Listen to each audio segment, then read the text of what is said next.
Who is Count Orlok? Dracula. Did they change the other characters' names? Nope. Is it as good as they claim? Why, no, it really isn't.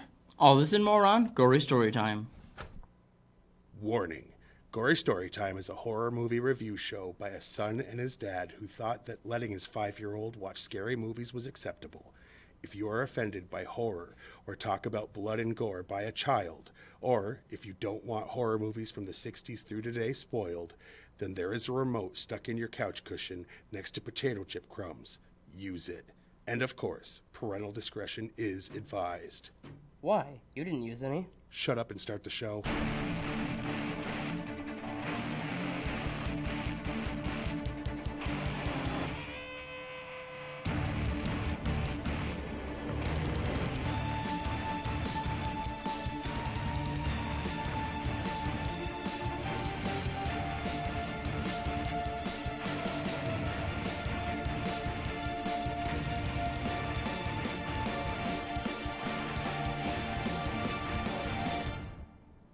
Welcome to Gory Storytime. I'm your host, Jason. I'm his co-host and father, Craig, and this week, for those who didn't see when they were clicking on the image, on the thumbnail, Indeed, or whatnot, or can't see behind me, we're reviewing Nosferatu, which turned 100 years old this year, and we figured at some point we needed to do this movie because it's a classic. I mean, it's like one of the first. It's the first movie. big horror movie, I don't think it was the first official horror movie, but it was the first big one. And, whoo boy. Yeah. Here's the story. Dracula. If you know the story of Dracula, it's You that. know the story of Count Orlok. Vampire from Transylvania, moves, wants to, live in another country, brings dirt and coffins, and it starts nibbling on the woman across the way, and I mean it's the same. It's Dracula. I mean, they didn't even change Van Helsing's name or what's his little sidekick's name, the one that eats the spiders. Renfield. That's the one, Renfield. They didn't even bother changing that. They only changed one name, and that was so they wouldn't get sued, which we'll get into the behind-the-scenes facts and see how well that worked for them. But yeah, I mean, this is considered one of the greatest movies of all time, and we're about to piss off a lot of people. We are. We truly, truly are. But if you don't know why... Here's, if there even was a trailer. They didn't have TV back then, so.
Doesn't that look frightening? There's a reason why Nickelodeon allowed it in SpongeBob, because it was so scary. Anyway, this movie. Is there anything else you want to say about the plot? I mean, literally, Dracula. if you've seen Dracula, they didn't change much. More so if you read Dracula. But yeah. I mean, Because a lot of these Dracula scenes ended up in the movie- Dracula movies too. Wow. They just didn't make him look like that because that's not. Because that's dumb. He was supposed to be a handsome fella. Yeah, maybe that was their response in saying, oh, we can't use Dracula, then we'll make him ugly. Sure. Anyway, let's just move along and push through this one. Indeed, indeed. Most people think that we're here because we love horror movies, and Based we on our do. choice of We movie do. this week, that might well, not this be true. one, well, no, it's not that we don't love horror movies. We just think that this is a bad example of one. Anyway, what we're really doing is we're making big fat stacks of cash. And the way we do that is we tell all these big companies, hey, we're going to do a show. And then we pick two and allow them the honor of paying us money to promote their products. Yes. Because that's how it works.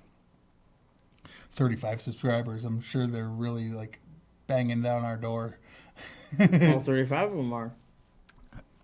Anyway, so this week, the commercials in which we are selling ourselves like the hose that we are, go to, let's see. Gory Story Time is brought to you by Orlok's Diner. Real authentic Romanian food. Try our Chiorba di Berta, or beef tripe soup. Made from the stomach of a cow, vegetables and special bones, flavored with lots of garlic and soured with vinegar. Hot chili peppers go with it very well. Or try the drob de meal, lamb haggis, made from minced lamb offal, green onions, eggs, and bread dipped in milk that are baked together with fresh cut herbs like dill and parsley, and sometimes garlic. All this and more at Orlok's Diner. Good food at great prices. Should you really advertise that something's called lamb offal? OFF, it's a part of the, it's like the Sure. organs. They call it the offal in an animal. And by Theft Script, the program that takes someone else's ideas and makes a script that uses all of the plot points of the original but changes the names so you can get credit for your amazing work. Consider it the Carlos Mencia of film scripts. Theft Script, because why think of fresh new ideas when you can just take better ones from other people who are smarter than you? Absolutely. All right. Now we're going to get into the meat and beef, as you like to say, of the show. I always bring up that you like to say it. You never bring it up, which is weird that I say you like to say it and I say it. I said it the once, and because of that I liked it, so I like to say it. Yeah, he meant to say meat and potatoes, and he's, well, that's... Potatoes are bad for you. Potatoes are what he has for brains, mashed ones specifically. Anyway, do you want to go first? Sure. The movie was banned in Sweden due to excessive horror. The ban was lifted in 1972. Makes you question that, huh? After 85 years, virtually all the exteriors were left intact in the cities of Wismar and Lübeck. It's actually been like 100 years now, so that's been on there for a while. All known prints and negatives were destroyed under the terms of settlement of a lawsuit by Bram Stoker's widow. However, the film would subsequently surface through second-generation reels in other countries. Count Orlok is only seen blinking once on screen, near the end of Act 1. That's more interesting than the entire movie. Ruth Lanzhoff, the actress who played the hero's sister, once described a scene in which she fled the vampire running along a beach. The scene is not in any version of the film, nor in the original script. So it makes you wonder, right? Many scenes featuring Graf Orlok were filmed during the day. When viewed in black and white, this becomes extremely obvious. The potential blooper is corrected when the official versions of the movie are tinted blue to represent night. Oh. So I guess Tubi had an unofficial version? I guess so. The film was loosely based on the Bram Stoker book, but the characters' names were changed in an attempt to prevent legal action, which failed. The Except subtitles for a lot were of the translated characters. into French. Then, when the film went to the USA into English, but with Stoker's character names used. In the meantime, the original prints were destroyed because of the legal action, so the original subtitles were lost. The American version went to the UK, and then it was translated back into German for a release there. When restorers were about to make a definitive version, they were looking through a number of archives. Unfortunately, all of the prints they found had the changed subtitles, so they gave up hope of being able to recover the originals. They later heard of a good print in an East German archive. When they got there, they found out that the print had been loaned out. The restorers were then offered to have a look at another print from the archive, which wasn't considered as good as the other one. When the restorers observed that print, they discovered that it had the original subtitles. It had been sitting there for half a century and nobody had noticed. Yeah, we definitely didn't see the one with the original subtitles because the font was so weird. It was jarring when it wasn't the subtitles from the original. Yeah. The creature that they claimed was a werewolf during the scene at the inn is actually a striped hyena, which is what I said so it was. glad. Didn't I say it was a hyena? You said jackal. No, You said jackal. And I said not coyote, is all I knew. well, not werewolf either. Yeah, well, for 100% sure. Shadow of the Vampire from 2000 is a fictionalized depiction of the events surrounding the film's production based on the urban legend that Max Schreck was, in actuality, a vampire. Schreck was played by Willem Dafoe in that movie. Selected by the Vatican in the art category of its list of 45 great films. Well, they're wrong. Werner Herzog told Terry Gross in '98 that he feels this is the greatest German film ever made. Herzog directed the remake of Nosferatu in '79, Nosferatu the Vampire. F.W. Murnau frequently used arches, doorways, and gates in this film to frame characters. In at least one occasion, he also manipulated certain portion of the shot to achieve the desired frame effect. This movie turned 100 years old on March 4th, according to this, but June 3rd, according to Google. Well, March 4th, 2022. Right. Because it was 1922 when it came out in Germany. It was June 3rd of 22. No, that was the date of release in America, and it wasn't 22. It was 29. Oh yeah. Wasn't it it was years later? It was anyway, dumb. The film takes place in 1838. The film was shot between August and October of 1921. Some American publications claim that a famous German actor was under the vampire makeup and that the phony name Schreck, which means terror in German, was used to boost promotion for the film. Max Schreck, his real name, was an accomplished German stage actor who had appeared in some other films. There was another version of the film released in the late 90s that replaced the film's score with the music of metal band Typo Negative. This film is introduced by the late David Carradine. He died in a way that don't Google. Let's see. There have been different first names for the main characters in different English versions. In a few, Hutter is called Thomas, in others Jonathan, although Hutter's wife is credited as Ellen. Some versions call her Mina. The film is included on Roger Ebert's Great Movies list. Wrong. The schooner which transports Count Orlok is called Empusa. Empusa? I don't know. It's a reference to Greek mythology. The Empusa is a type of shape-shifting phantom in Greek legends, always feminine. They thought that it was thought to prey on young men for seduction and for food. In some versions, crave the blood of their victims. It's typically identified as a flesh-eating lamia or bugbear-like mormo, who is depicted as feminine predatory monster, who were also feminine predatory monsters. Okay. And wow, Rotten Tomatoes is a website that takes the critics' reviews and the audience reviews, and they put two different numbers, and they tell you what the average... They tell you the percentage of reviews that are positive. So if there's 100 reviews, whatever their percent is, that's how many were positive, period. The critics have it at 97%. And the people have it at 87. And all I can say is these people are dumb. This movie was butt. Like, it wasn't good enough to be ass.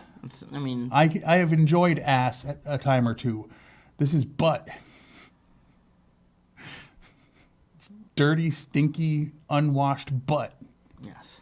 Anyway, but that might give away where our ratings are headed. What was your favorite scene in this movie? Let's go for. Let's try to think. That's the easiest thing. Is it? It is. So there's a scene where not Dracula is piling up some dirty coffins on the back of this carriage, and then he kind of just like hops up into the top one, and with no explanation, can just move the cover from the ground to above him while he's laying in the coffin. Yeah, it was dumb. That was perfect. That was amazing. If the rest of the movie had been like that, maybe I would have liked it a little more. I would say my favorite part is knowing that I'm smarter than most of the critics. Because I'm sorry. You don't have a favorite part of this movie? No, there was nothing in it I enjoyed. I was angry that we couldn't stop watching it because it was too late in the week and we weren't going to have time for another film.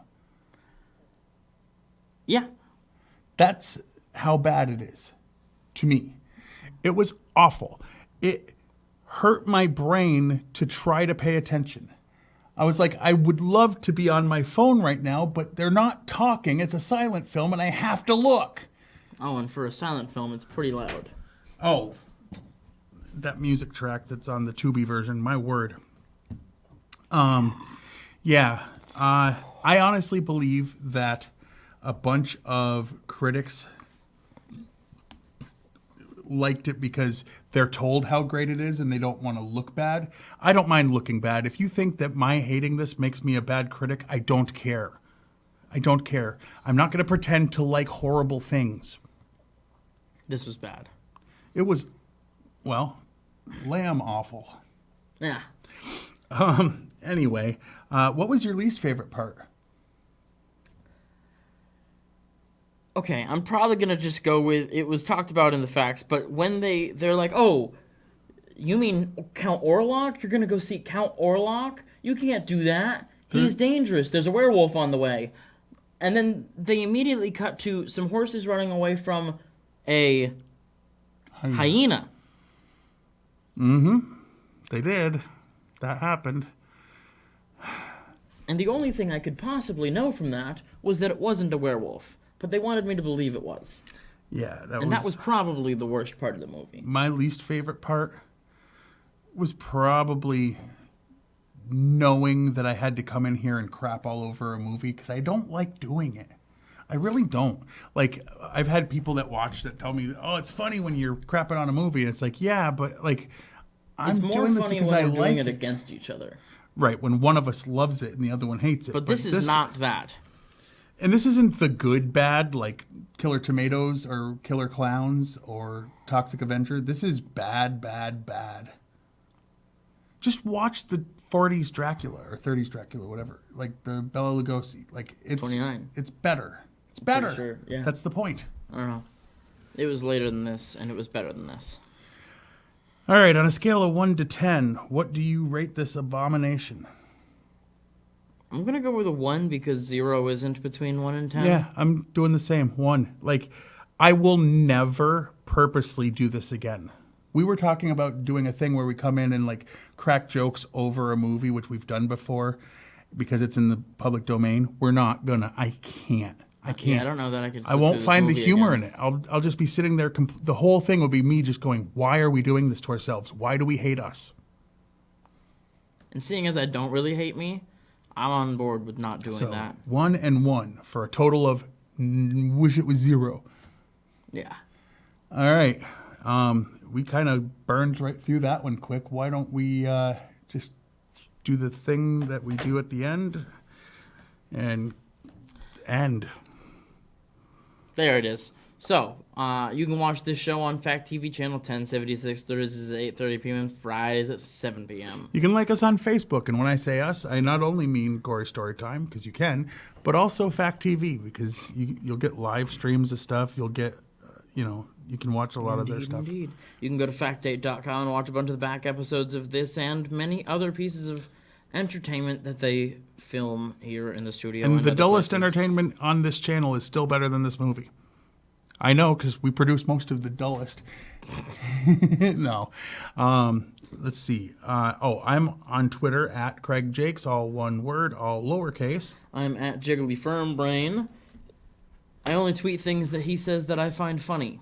In or out of context, whatever Usually makes it out. funnier. Usually, if he finds it funnier.